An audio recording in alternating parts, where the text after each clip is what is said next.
Principal గారికి, అధ్యాపక బృందానికి, నా తోటి విద్యార్థులందరికీ నమస్కారం. నా పేరు శృతి కళ్యాణ్, బీకామ్ ఫైనల్ ఇయర్ చదువుతున్నా. అయితే ఇవాళ డ్రగ్ అవేర్నెస్ ప్రోగ్రామ్ కదా. డ్రగ్ అనేది బేసిక్గా డైరెక్ట్ ఒక వ్యక్తి డ్రగ్స్ తీసుకుంటాడా అంటే డైరెక్ట్గా తీసుకోడు. ఇందాక మన సర్కిల్ ఇన్స్పెక్టర్ గారు చెప్పినట్టు బేసిక్ ఇది ఎక్కడ స్టార్ట్ అవుతుందంటే పెళ్లిళ్ళల్లో, ఫంక్షన్లలో.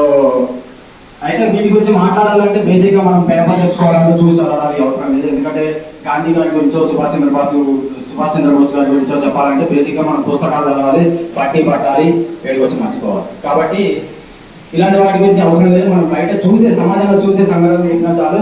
నేను నాకు జరిగింది చెప్తా బేసిక్గా. అయితే నేను 9th క్లాస్ చదువుతున్నా. మా స్ట్రీట్లో ఒక వ్యక్తి ఉన్నాడు, మా ఫ్రెండ్, వాళ్ళ అక్కడి పెళ్లి జరుగుతుంది. అయితే ఆ పెళ్లికి దావత్ ఉంటుంది కదా ఎగరడం, ఈవినింగ్.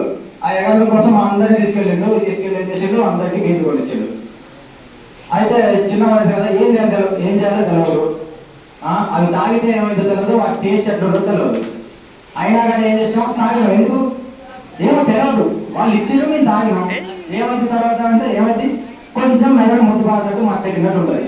ఆడికి పోయి ఎవరిని పట్టించుకోకుండా ఎగురుతా ఉంటాం. ఎందుకు ఆయన పోపించేదే తెలుసు. ఎందుకు ఆయన పోపించేది ఎందుకు, మనం అక్కడ పోయి ఎగరడం కోసం కదా. బయట పెళ్లిళ్ళలో వినాయకుడి నిమజ్జనానికి జనాలు ఏం చేస్తారు, బేసిక్గా బయట వాళ్ళని తీసుకొచ్చి వాళ్ళు బీర్లు ఆ కోటలు పోపించి విడిపిస్తూ ఉంటారు.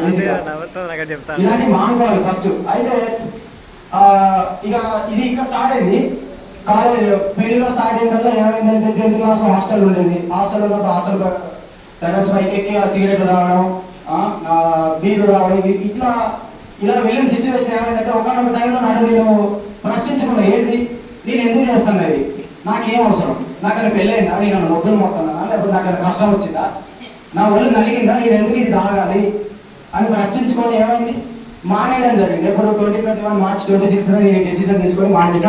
అప్పటి నుంచి ఇలాంటి ఏం లేవు. బేసిక్గా మానేయడం అంటే బాగానే కాదు, ఏంటి చెప్పండి, పక్క నుంచి కూడా ఆపేయడం కదా. అయితే ఇక నాతోటి ఇక్కడ నాకు నేర్పించిన వ్యక్తులు ఏమన్నారంటే, లాస్ట్ ఇయర్ గాంజా కేసులు దొరికింది, ఒక 4 దొరికిన. ఆ 4లో ఒక 2 నాకు తెలిసిన వాళ్ళే, నాతో పాటు నాకు మందు నేర్పించిన వ్యక్తులే. గాంజా కేసులో 2 దొరికి 6 నెలల పాటు జైల్లో ఉండి బయటకు వచ్చినప్పుడు గుండెతో వచ్చారు. అది వాళ్ళ రీహాబిలిటేషన్ సెంటర్కి పంపించి వాళ్ళ రీహాబిలిటేషన్ చేపించి బయటకు వదిలేరు. వాళ్ళు ఈరోజు సమాజంలో తిరుగుతున్నా కానీ ఏమైంది, వాళ్ళ ఇంట్లో వాళ్ళ తల్లిదండ్రుల పైన పరువు కానీ ఇవన్నీ పోతాయి.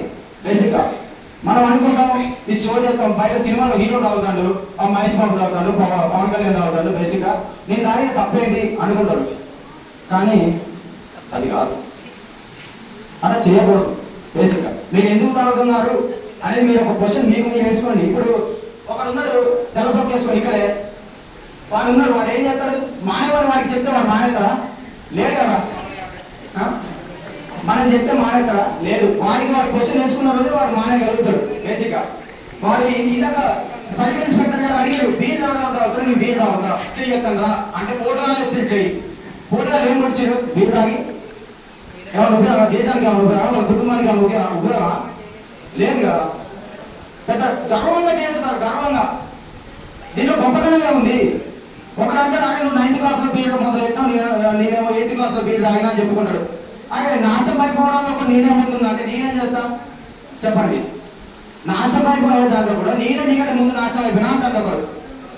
ఇదే నా పద్ధతి, మీ ఇంట్లో నేర్పించేది లేదు కదా. Sorry, okay. కాబట్టి డ్రగ్స్ మీరు తీసుకోకండి, తీసుకునే వాళ్ళని ఉపేక్షించకండి. నిర్భయంగా పోలీస్ స్టేషన్లో చెప్తే వాళ్ళు రీహాబిలిటేషన్ సెంటర్ చెప్తారు. అది ఇందాక సర్కిల్ ఇన్స్పెక్టర్ గారు చెప్పారు. కాబట్టి ఈ అవకాశం ఇచ్చిన ప్రధాన ఉపాధ్యాయులు గారికి, అధ్యాపక బృందానికి, నాతోటి విద్యార్థులందరికీ థ్యాంక్ యూ చెప్తూ జై హింద్.